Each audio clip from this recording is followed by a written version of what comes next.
이튿날 예수께서 갈릴리로 나가려 하시다가 빌립을 만나 이르시되 나를 따르라 하시니 빌립은 안드레와 베드로와 한 동네 벳세다 사람이라. 빌립이 나다나엘을 찾아 이르되 모세가 율법에 기록하였고 여러 선자가 기록한 그 일을 우리가 만났으니 요셉의 아들 나사렛 예수니라. 나다나엘이 이르되 나사렛에서 무슨 선한 것이 날 수 있느냐? 빌립이 이르되 와서 보라 하니라. 예수께서 나다나엘이 자기에게 오는 것을 보시고 그를 가리켜 이르시되 보라, 이는 참으로 이스라엘 사람이라. 그 속에 간사한 것이 없도다. 나다나엘이 이르되 어떻게 나를 아시나이까? 예수께서 대답하여 이르시되 빌립이 너를 부르기 전에 네가 무화과 나무 아래에 있을 때에 보았노라. 나다나엘이 대답하되 랍비여, 당신은 하나님의 아들이시요 당신은 이스라엘의 임금이로소이다. 예수께서 대답하여 이르시되 내가 너를 무화과 나무 아래에서 보았다 함으로 믿느냐? 이보다 더 큰 일을 보리라. 또 이르시되 진실로 진실로 너희에게 이르노니 하늘이 열리고 하나님의 사자들이 인자 위에 오르락 내리락 하는 것을 보리라 하시니라. 아멘. 이 말씀으로 예수님을 만난 사람들이라는 제목으로 말씀을 나눌 텐데, 몇 주 동안 예수님을 만난 사람들이라는 제목으로 말씀을 나누겠습니다. 오늘은 그 중에서 나다나엘이라는 제목으로 말씀을 나누면서 나다나엘이 예수님을 만나는 이 장면을 우리가 같이 보려고 합니다. 저는 지난 목요일부터 토요일까지 사랑의 교회 안성수양관에 기도할 일이 있어서 들어갔다 왔습니다. 수양관에 들어가서 기도하면서 그곳에는 이 서점이 있어서 혹시 하나님께서 뭔가 책을 통해서 또 말씀을 주실 일은 없을까 해서 안성교회 사랑교회 수양관을 가면 제가 꼭 찾는 서점을 들렀어요. 서점에서 이것저것 이제 책 제목을 보면서 인생 질문이라는 제목이 눈에 띄어서 손에 잡았어요. 저자가 팀 켈러라는 사람이에요. 이 팀 켈러는 지금 한국 교회에 알려진 외국인 중에서는 가장 널리 알려져 있고 가장 유명한 이런 목사님입니다. 책도 한국에 번역되어 있는, 한국어로 번역되어 있는 책도 지금 현재 외국인 가운데는 제일 많으리라 이렇게 봅니다. 근데 이분이 지금 한국에서 알려진 것이 아니라 우리 교회가 이곳으로 이사하기 전에 벌써 수년 전부터 한국에 알려졌어요. 그래서 제가 팀 켈러가 쓴 모든 책은 다 구입을 했어요. 그래서 이제 처음에 한 권 읽었던 책이 참 대단한 사람이다 싶어서 전 책을 다 구입했는데 대단히 그때만 해도 번역된 책이 많더라고요. 그래서 구입을 해놓고 우리 교회가 이곳으로 이전하는 바람에 지금은 이삿짐 창고에 다 들어가 있습니다. 읽지 못하고. 그러고 나서 이제 한동안 팀 켈러를 잊었어요. 한국에서는 지금 뭐 곳곳에서 팀 켈러 이야기를 합니다만은 저는 잊어버리고 있다가 인생 질문이라는 책을 통해서 팀 켈러를 다시 만나게 됐어요. 이 팀 켈러 목사님은 24살 때부터 목회를 시작했어요. 1950년생인데 지금도 건강하게 살아있는 이런 목사님이죠. 1989년에 이제 맨하탄에다가 교회를 개척합니다. 근데 개척할 때 사람들이 전부 다 말로 했어요. 아니, 맨하탄이 어떤 곳이냐? 지적으로 최고의 사람들이 모여 있는 곳이고 경제적으로도 세계의 허브와 같은 곳이고 거기다가 문화예술 부분에 있어서도 이 맨하탄은 세계의 흐름을 이끌어가는 이런 곳이고, 그리고 너무나 사람들이 바빠서 아침부터 시작해서 정신없이 움직이는 이곳에다가 당신이 가서 개척을 한다고 이게 목회가 가능하겠냐? 주변에서 이제 만류를 했는데 이 팀 켈러 목사님은 그런 만류도 듣지 않고 사모님과 세 아이와 목사님이 들어가서 맨하탄에다가 개척을 합니다. 세계의 중심이죠. 또 뉴욕의 중심인 그곳에 개척을 해요. 그런데 참 신기하게 그 교회가 그곳에서 부흥을 하기 시작합니다.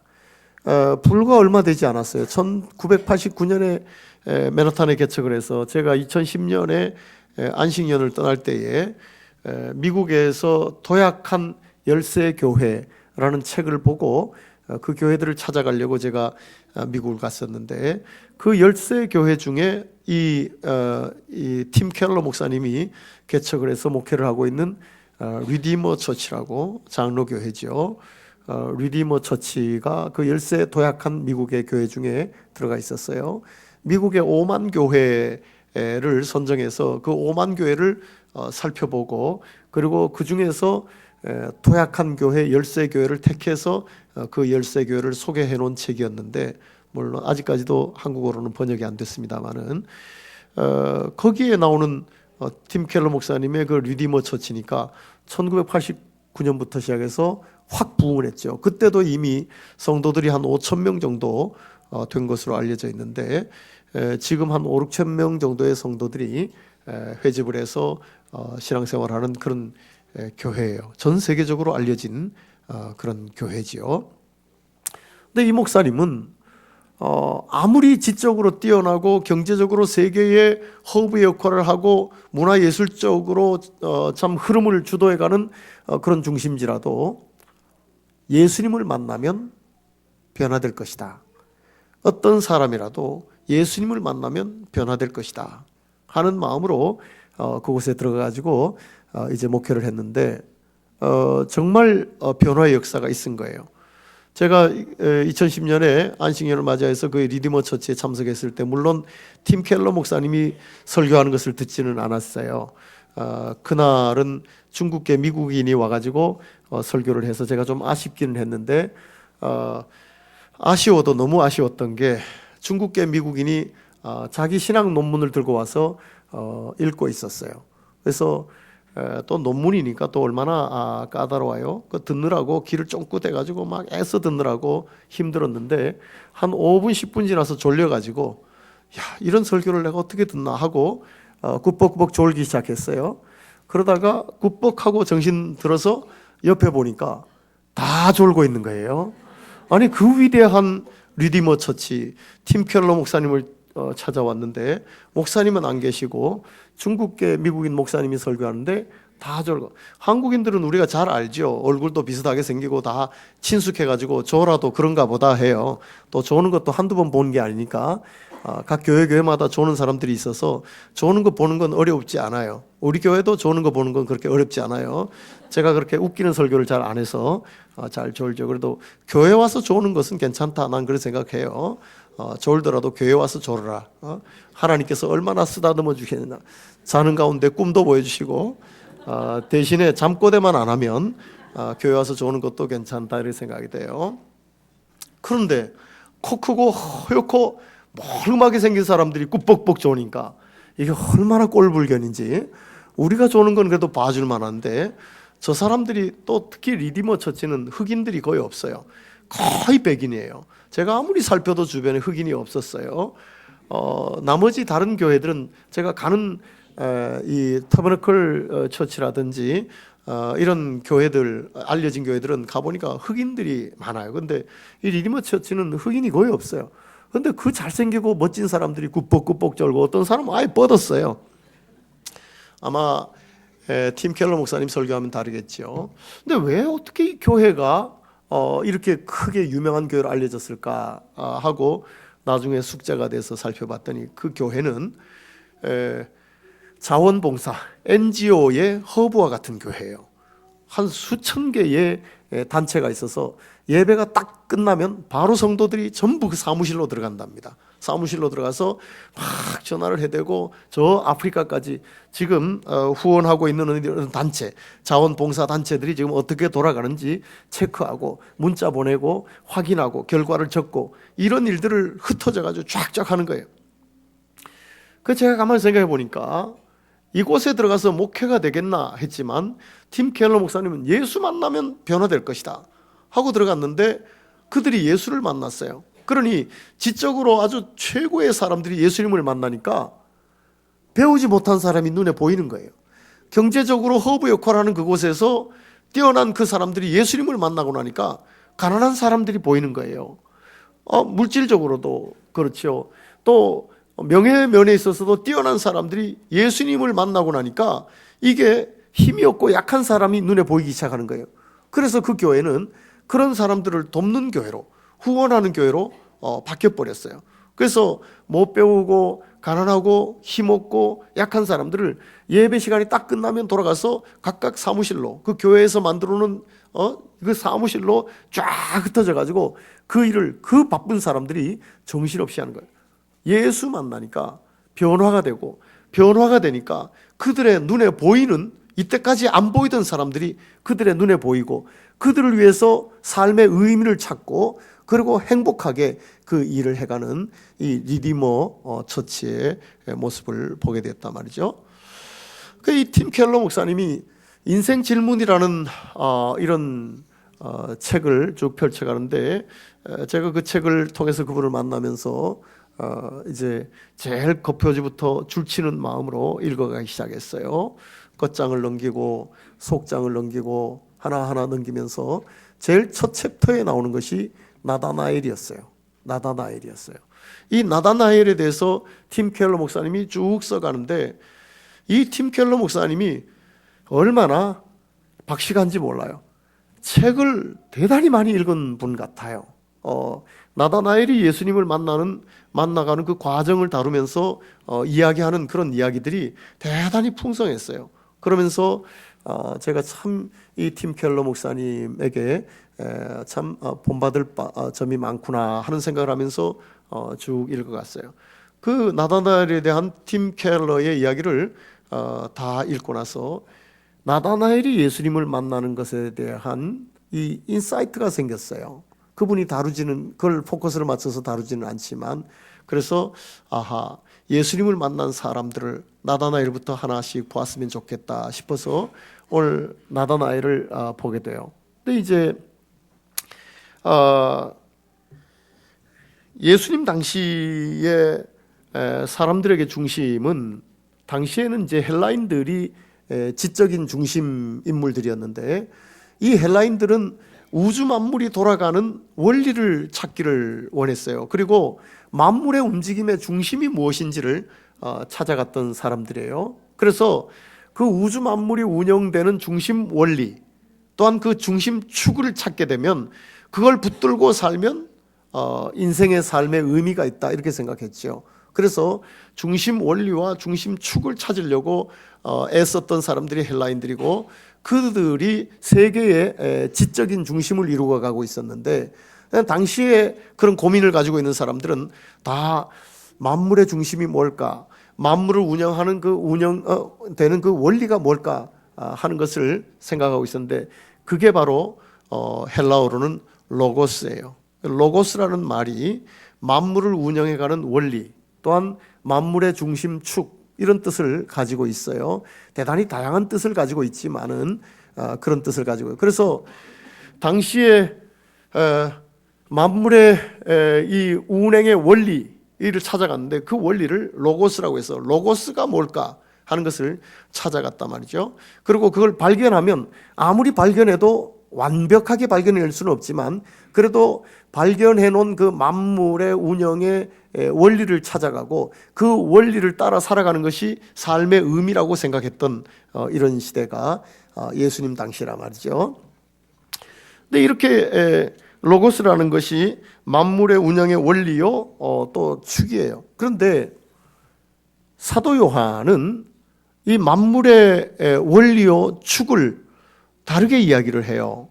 하나님의 감동을 받아서 요한복음을 쓴 저자인 사도 요한은 탁 펼치면 1장 1절에서부터 태초에 말씀이 계시니라, 이 말씀이 하나님과 함께 계셨으니 이 말씀은 곧 하나님이시니라, 이런 말씀을 해요. 근데 이 말씀이라고 번역된 헬라어가 뭐냐면 로고스예요. 그 이전까지는 이게 그냥 말씀으로 이렇게 번역될 성질의 것이 아니에요. 만물을 운영해가는 원리요, 또 만물의 축, 그걸 발견하려고 조금은 지성을 가진 사람들은 다 고민하면서 그 로고스에 대한 관심을 가지고 살았단 말이죠. 근데 하나님의 감동으로 요한복음을 기록한 사도 요한은 로고스가 태초부터 있었던 것이다 라고 이야기를 한단 말이죠. 또한 그 로고스는 하나님과 함께 계셨다. 그리고 그 로고스가 바로 하나님이시다. 이 사도 요한이 이렇게 이야기를 하는 거예요. 이건 혁명적인 개념이에요. 당시 사람들의 입장에서 보면 혁명적인 개념이라고. 로고스를 얼마나 사람들이 추구하고 그 원리를 찾기만 하면 그 원리를 붙들고 사는 것이 삶의 의미라고 생각했던 것인데, 이 로고스는 태초부터 있었던 것이고, 그리고 이 로고스는 하나님과 함께 계셨고, 그리고 이 로고스가 바로 하나님이시다. 이렇게 이야기하니까 지금까지는 로고스라고 그러면 추상적인 개념이었어요. 아무도 완벽하게 찾아내지 못했던 이 만물의 운영의 원리요 축이었단 말이죠. 그건 추상적인 거예요. 뭔가 잡히지를 않아요, 손에. 그런데 사도 요한은 그게 추상적인 개념이 아니라 인격체라는 거예요. 인격체. 하나님이라는 거예요. 하나님이 만물의 원리이고 만물의 축이라고 이야기하는 거예요. 그걸로 그치지 않아요. 요한복음 1장 14절로 넘어가 보면 말씀이 육신이 되어, 이 말씀이 바로 로고스예요.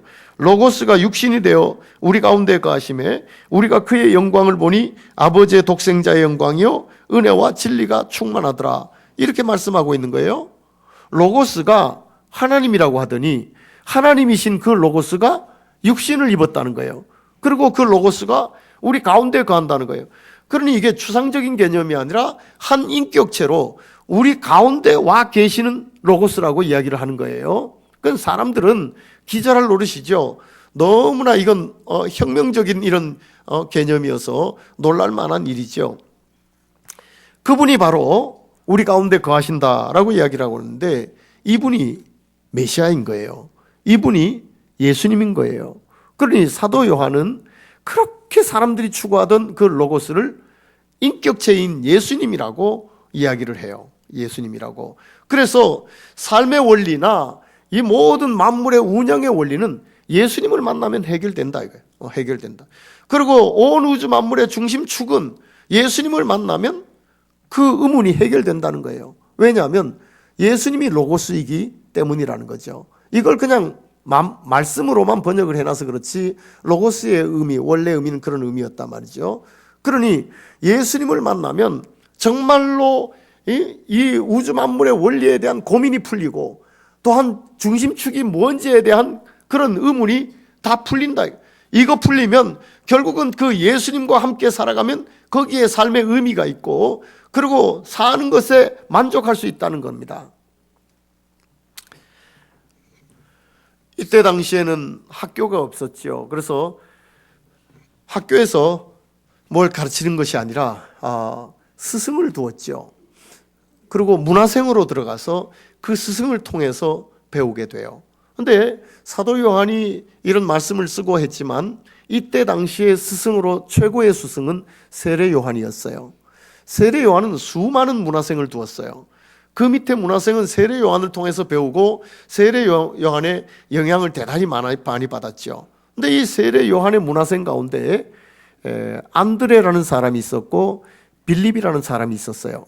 안드레는 베드로의 형제예요. 빌립은 오늘 보는 나다나엘의 친구예요. 그런데 세례 요한의 문화생 가운데 이 둘이 있었는데, 어느 날 세례 요한이 이 문화생인 안드레와 빌립이 보는 가운데 예수님이 지나가시는 것을 보고, 저분이 바로 여러분들이 그렇게 찾던 로고스다, 저분이 여러분들이 지금까지 추구하던 메시아다, 이런 얘기를 하는 거예요. 나는 메시아도 아니고, 나는 빛도 아니고, 나는 여러분이 그렇게 추구하는 로고스도 아니고, 나는 아무것도 아니다. 저분이 바로 정말 우주 만물의 중심이고 온 인류의 구세주신 메시자이다. 나는 사라져야 되지만 저분은 앞으로 여러분 앞에 흥왕해야 되고 정말로 여러분의 중심이 되어야 된다 하는 얘기를 해요. 그러니 세례 요한을 스승으로 두고 있는 안드레와 빌립은 스승이 그렇게 이야기를 하니까, 스승이 그렇게 말씀하는 메시아에 대해서 얼마나 궁금했는지, 그 예수에 대해서 얼마나 궁금했는지 이 안드레와 빌립은 예수님께 다가와요. 그리고 예수님을 따라가죠. 그랬더니 예수님이 너희들 왜 나를 따르냐? 그랬더니 예수님 어디 계십니까? 그래, 와서 봐라. 그래서 예수님이 어디 계신지를 궁금해하는 안드레와 빌립에게 와서 보라고 말씀을 하세요. 그래서 예수님이 계신 곳에 가서 안드레와 빌립이 봐요. 메시아이신 예수님을 만났죠. 그리고 대단히 감격스러워했어요. 그래서 안드레는 그의 형제인 베드로에게 가서 메시아를 만났다는 이야기를 하죠. 물론 마태복음에서는 어부로 있는 베드로와 안드레를 예수님께서 부르시는데 이것과 다 종합해서 이해하면 되겠어요. 그리고 그 중에 하나였던 빌립은 친구인 나다나엘을 만나요. 나다나엘을 만나가지고 내가 모세가 율법에 기록하였고 선지자들, 많은 선지자들이 이야기했던 그분을 내가 만났다. 그런데 그분이 나사렛 예수시다. 나사렛 예수시다. 이런 얘기를 나다나엘에게 해줘요. 나다나엘도 그분이 궁금하죠. 그분이 어떤 분인지 궁금하죠. 그런데 빌립이 그분을 만났는데 그분이 바로 나사렛 예수시더라. 이런 얘기를 하니까 나다나엘은 대뜸 하는 얘기가 뭐냐면 나사렛에서 무슨 선한 것이 나오겠느냐. 이런 얘기를 해요. 나사렛에서 무슨 선한 것이 나오겠느냐. 이 나다나엘의 평소의 자세예요. 평소의 나다나엘의 모습이에요. 나다나엘에서 무슨 선한, 아니 하필이면 어떻게 나사렛에서 그런 분이 나올 수 있느냐. 예루살렘이면 몰라도, 아니면 갈릴리면 몰라도, 나사렛이라는 것은 갈릴리에서 서남쪽으로 24km나 떨어진 지역에 있는 조그마한 시골 마을이에요. 거기에는 당시에 건축을 하는 자들이 몇몇 분이 모여서 살던 그런 곳이에요. 예수님의 아버지도 건축자로서 그곳에서 살았던 것이죠. 그리고 이방인들과 접촉하기가 아주 쉬운 곳이에요. 그래서 유대인의 입장에서 보면 저 사람들은 시골뜨기인데다가 이방인들하고 접촉해서 사는 이런 사람들로 생각해가지고 무시했어요. 멸시했어요. 그런데 나다나엘도 그렇게 멸시하는 자들 틈에서 나사렛을 무시하고 멸시했던 거예요. 그래서 대뜸 나사렛에서 어떻게 선한 것이 나올 수 있느냐. 아니 그런 분이 나사렛에서 나온다는 게 말이 되냐. 이런 얘기죠. 그러니 참 어떻게 보면 이 이야기가 좀 웃기는 이야기예요. 왜냐하면 나다나엘은 어디 출신이에요? 나다나엘은 가나 출신이에요. 갈릴리 가나. 나사렛에서부터 북쪽으로 조금만 올라가면 있는 가나 지역이 있어요. 거기 출신이에요. 쉽게 이야기하면 세상 말로 자기도 시골뜨기예요. 시골뜨기인 주제에 아유 저 시골에서 뭔 그런 사람이 나오겠냐. 이렇게 욕한 거예요. 그렇게 멸시한 거예요. 그러니 아니 네가 멸시할 주제냐, 네 주제나 살펴라. 이렇게 이야기할 수 있는 사람인데 그렇게 멸시하면서 그런 이야기를 빌립에게 툭 던져요. 그랬더니 빌립이 너가 그렇게 못 믿겠냐? 그러면 와서 봐라. 와서 봐라 라고 이야기를 하는 거죠. 물론 보라는 것이 보라는 뜻만 있는 건 아니에요. 헬라어의 블레포가 영어의 see가 되었는데 see라는 말은 보다는 뜻고 알다라는 뜻도 있죠. 알다는. 그래서 네가 와서 보고 깨달으라 이런 얘기예요. 정리가 못 믿겠다면 와서 보고 깨달으라. 빌립이 이런 얘기를 하죠. 이 나다나엘의 모습은 오늘 우리 보통 인간의 모습을 우리에게 보여주고 있어요. 지식도 대단한 지식과 경제적으로도 뛰어나고 권세도 정말로 대단한 권세를 가지고 이런 사람들은 어쩌면 교만은 넘어서는 경우도 있을 거예요. 그리고 사람들 앞에 교만한 모습을 안 보일 수도 있어요. 그런데 어설프게 지식을 가지고 있는 사람, 어설프게 부자, 어설프게 뭔가 권력을 가지고 있는 사람들이 누구보다도 더 교만해요. 제가 살아오면서 그런 경우를 참 많이 봤어요. 아니 지가 무슨 교만할 게 뭐가 있다고 라고 싶을 정도의 사람이 이상하게 더 교만해요. 더 교만. 정말로 교만할 수 있는 사람을 얼마나 많이 만나봤겠습니까? 저도 대단히 만나볼 사람 다 만나봤어요. 부자도 그렇게 부자일 수 있을 수 없는 이런 사람, 지적으로도 정말로 그렇게 지혜로울 수 있을까 싶은 사람. 제가 만난 사람 중에 가장 지혜로운 사람은 러시아인이었어요. 제가 공부하는 동안에 만난 사람이었는데 어떻게 저럴 수가 있을까? 인간의 두뇌라는 게 저럴 수가 있을까라고 싶을 정도로 말이죠. 그런데 어설픈 그런 사람들이 더 교만해. 그래서 자기가 뭔가 조금만 나오면 그것 가지고 교만하고 다른 사람 무시하고 멸시하는 경우가 우리 가운데 얼마나 많은지 몰라요. 나다나엘이 바로 그런 사람이었어요. 그런데 문제는 뭐냐면 이것 때문에 예수님을 못 만나요. 어설픈 그 교만 때문에, 어설프게 다른 사람을 무시하고 멸시하는 것 때문에 예수님을 못 만나. 왜? 나사렛에서 어떻게 그렇게 선한 것이 나올 수 있느냐? 아예 예수님이 나사렛 예수라고 그러니까 예수님을 만날 생각을 안 해요. 우리에게 있는 작은 교만, 나보다 조금 못한 것에 대한 무시, 멸시, 이것이 나다나엘이 예수님을 못 만나게 한 것처럼 우리에게 이런 것이 예수님을 못 만나게 하는 요소가 돼요. 요소가 돼요. 맨하탄에서 어떻게 복음을 전할 수 있고 거기 어떻게 개척해 갈 수 있느냐? 그 최고의 사람들이 모였는데 어떻게 거기에서, 그러나 팀 켈러 목사님은 생각이 달랐어요. 예수를 만나면 달라진다. 예수를 만나면. 그런데 수많은 사람이 그 바쁜 맨하탄에서 예수님을 만나가지고 그렇게 복음으로 변화되잖아요. 그들 속에는 이게 공허감이 있는 거예요. 빈 구석이 있는 거예요. 그런 빈 구석은 예수님을 만나게 하는 길이 돼요. 그런데 교만하고 남을 은근히 멸시하고 이런 것이 있으면 이게 예수님을 만나는데 이게 아주 방해가 되는 이런 요소가 되는 걸 봐요. 나다나엘이 그랬어요. 우리가 그렇게 할 수 있단 말이죠. 그런데 빌립은 그런 나다나엘에게 정 그래, 그러면 와서 봐라. 와서 봐라. 어쩌면 이것이 빌립의 간청일 수 있죠. 와서 봐라. 그래서 나다나엘은 빌립의 이야기를 듣고 예수님을 만나러 가요. 그렇지 않았다면 나사렛을 아예 무시하는 이 나다나엘은 예수님을 만날 수가 없었을 거예요. 만날 수가. 이 교만이나 남을 은근히 무시하는 이 멸시감이나 이게 우리 속에서 깨지지 않으면 예수님을 못 만납니다. 못 만나요. 결국은 이 빌립의 간청에서 왔죠. 왔더니 예수님께 왔더니 예수님이 나다나엘을 보자마자 뭐라고 이야기합니까? 그를 가르쳐 이르시되 보라, 이는 참으로 이스라엘 사람이라 그 속에 간사한 것이 없도다. 참 이스라엘 사람이다, 이거. 저 나다나엘이 그 속에 간사한 것이 없다.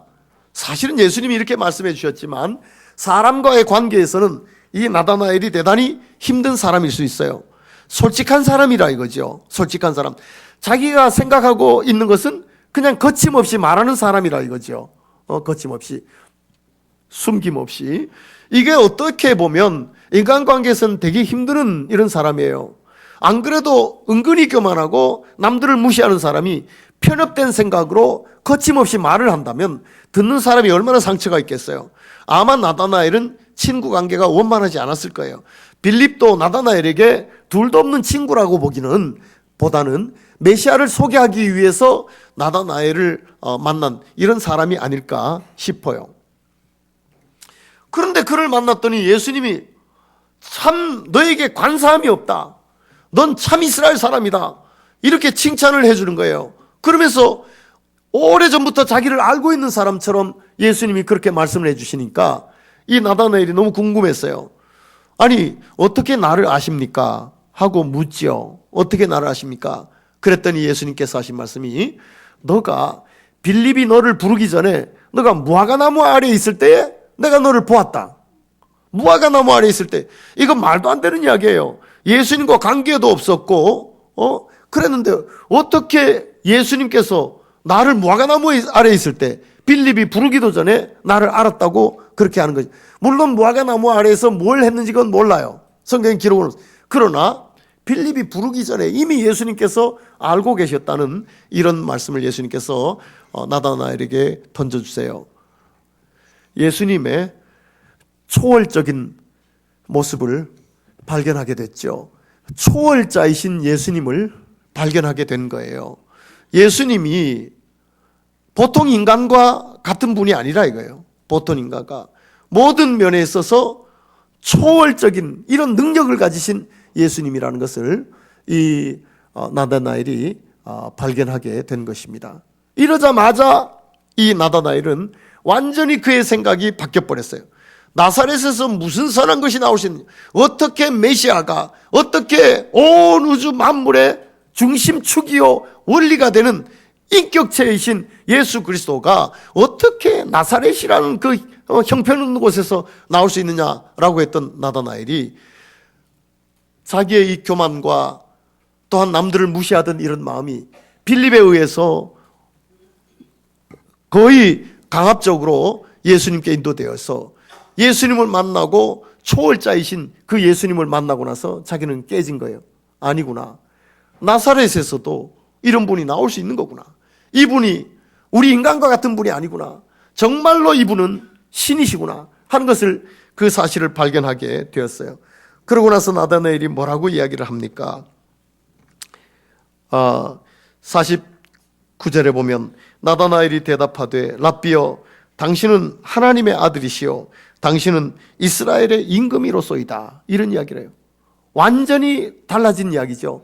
당신은 하나님의 아들이시요 이스라엘의 임금이로소이다 라고 예수님께 고백하는 이런 모습을 보게 돼요.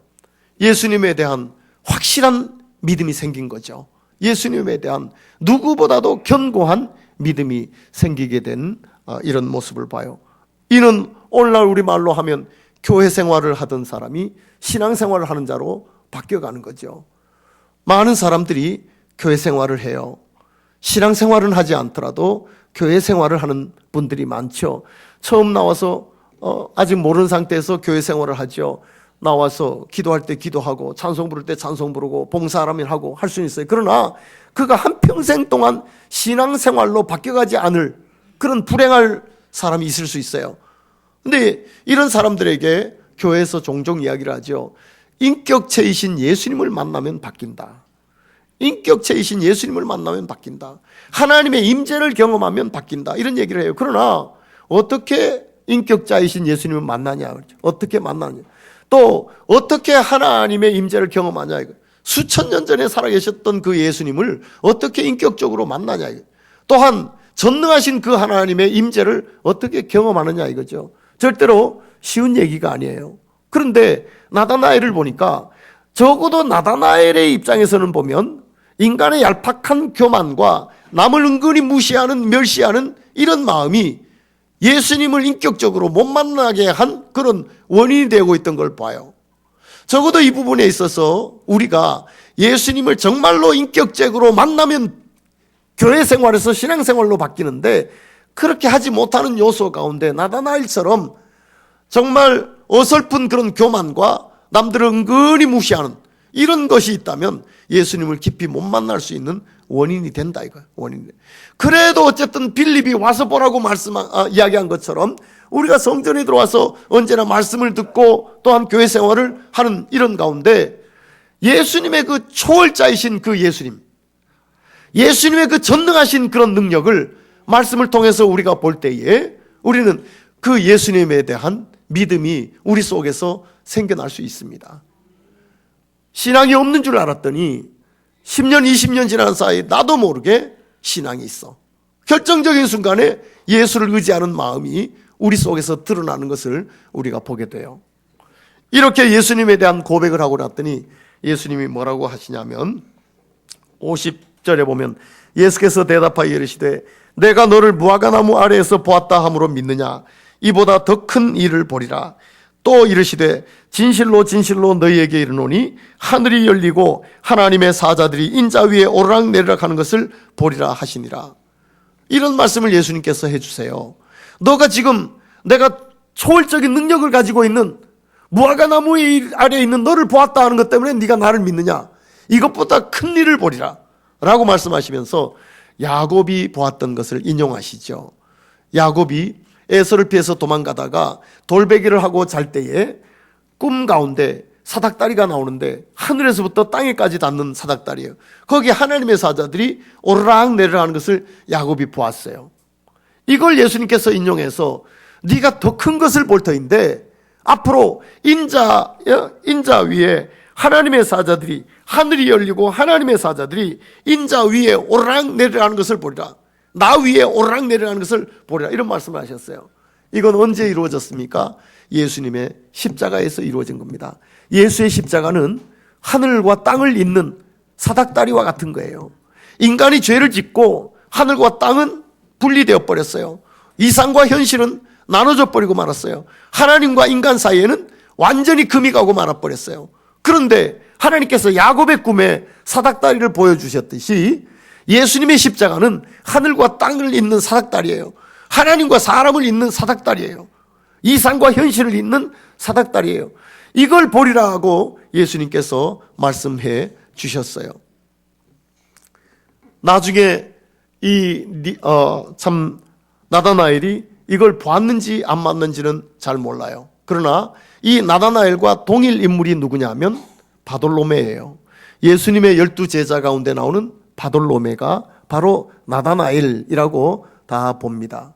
그런데 이 바돌로메는 어디에 가서 죽게 되냐면 인도까지 복음을 전하기 위해서 나가요. 인도까지. 이 십자가의 위대함을 전하려고 인도까지 가요. 그러다가 그는 물에 던져져서 죽임을 당하는 순교를 당하고 말아요. 바돌로메의 끝은 순교로 끝이 나요. 그가 그렇게 할 수 있었던 것이 뭘까? 전능하신 그 예수를 만나고 어떻게 나를 본 적도 없을 텐데 내가 무화과나무 아래에 있을 때 당신 나를 보았다고 하느냐. 참 이분은 전능하신 분이구나. 하나님의 아들이시구나. 이걸로 인해서 예수의 위대함은 발견했을지 몰라요.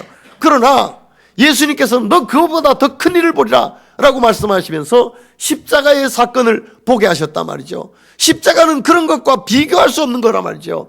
십자가에서 우리에게 보여주신 하나님 자신을, 예수님 자신을 버리신 그 놀라운 그런 사랑, 그것뿐만이 아니라 온 인류를 구원하시기 위해서 죄 없으신 분이 십자가를 졌다는 이 놀라운 사실과 이거를 하나님께서 허용하셨다는 이 놀라운 사실, 이것 때문에 온 인류가 구원의 길에 들어설 수 있었다는 이 위대한 그 십자가, 이걸 보았기에 나다나엘은 이제는 정말로 그의 생명을 던져서 삶의 의미를 바로 찾고 살아갈 수 있는 이런 자가 되었기에 순교의 길을 가면서도 그는 이 십자가의 위대함을 전하기 위해서 다녔던 것을 봅니다. 오늘 예수님을 만난 이 나다나엘을 볼 때에 예수님을 만나지 못하게 하는 것들이 많아요. 참 신기하게 우리가 너무나 평안할 때 예수님을 만나기가 쉽지 않아요. 모든 일들이 잘 되어갈 때 예수님을 만나기가 쉽지 않아요. 우리가 풍성할 때 예수님을 만나기가 쉽지 않아요. 마치 나사렛 예수님을 나다나엘이 만나듯이 우리의 어려운 상황 속에서 죽음 직전까지 가는 그런 상황 속에서 오히려 예수님을 만날 수 있는 기회를 갖게 돼요. 또한 모든 사람이 욕하고 멸시하는 이런 자리에서, 그런 상황에서 오히려 예수님을 만날 수 있는 그런 기회가 돼요. 그런 기회가 돼요. 나다나엘은 나사렛 예수를 만났던 거예요. 그 예수님을 만났을 때에 나다나엘이 첫 번째 바뀐 것이 뭐냐면 자기의 얄팍한 교만과 사람을 무시하던 마음이에요. 멸시하던 마음이에요. 나사렛을 무시하던 그 마음과 얄팍한 교만이 깨어졌어요. 오늘 우리가 예수님을 만난 첫 장면은 내가 깨어지는 거예요. 내가 그동안 나도 모르는 사이 가지고 있었던 교만이나 은근히 무시하던 이런 것들이 나에게서 깨어지는 거예요. 이게 깨어져야 돼요. 이게 깨어져야 예수에 대한 고백이 생겨요. 당신은 정말로 하나님의 아들이시다 말이지. 그리고 이스라엘의 참 임금이다. 당신은 위대한 분이다 하는 이런 고백이 생겨날 수 있어요. 그러면 정말로 우주 만물의 중심이고 그 중심 원리가 되는 예수 그리스도를 붙들면, 제대로 붙들면 우리는 삶의 의미를 찾을 수가 있어요. 또한 우리가 어떻게 사는 것이 행복한 삶인지를 우리가 참 깨달아갈 수 있단 말이죠. 결국은 그런 이후에 십자가를 제대로 발견하게 되고 깨닫게 되었던 이 나다나엘이에요. 오늘 우리도 그렇습니다. 예수님의 위대함을 발견하고 우리의 믿음도 생기지만 결국 궁극적으로는 하늘과 땅을 잇는, 하나님과 사람을 잇는 그 십자가를 붙들 때 정말로 온 우주 만물에 축을 붙드는 것이고 온 우주 만물의 운영에 원리를 붙드는 것이, 여기에서 다 해결이 된다는 겁니다. 십자가를 제대로 붙들 때 우리 이 모든 궁금과 문제들이 다 해결된다는 것입니다. 오늘 우리 늘사랑의 모든 성도들이 나다나엘과 같이 예수님을 제대로 만나고 예수님의 십자가의 그 의미를 참으로 붙들어서 교회 생활에서 신앙생활로 바뀌고 제대로 된 삶의 의미를 찾아낼 수 있는 우리 모두가 되기를 주의 이름으로 축원합니다. 하나님 아버지, 주의 은혜와 사랑을 감사합니다. 예수님을 만났던 나다나엘의 모습을 나누게 되었습니다. 우리에게도 이런 인격적인 만남이 있게 하여 주시고, 그것도 한 번이 아니라 끊임없이 만나게 하여 주시고, 결국은 예수님께서 그렇게 크게 여기셨던 하늘과 땅을 잇는 십자가를 붙드는 저희들 되게 하여 주시옵소서. 예수님의 이름으로 기도드리옵나이다. 아멘.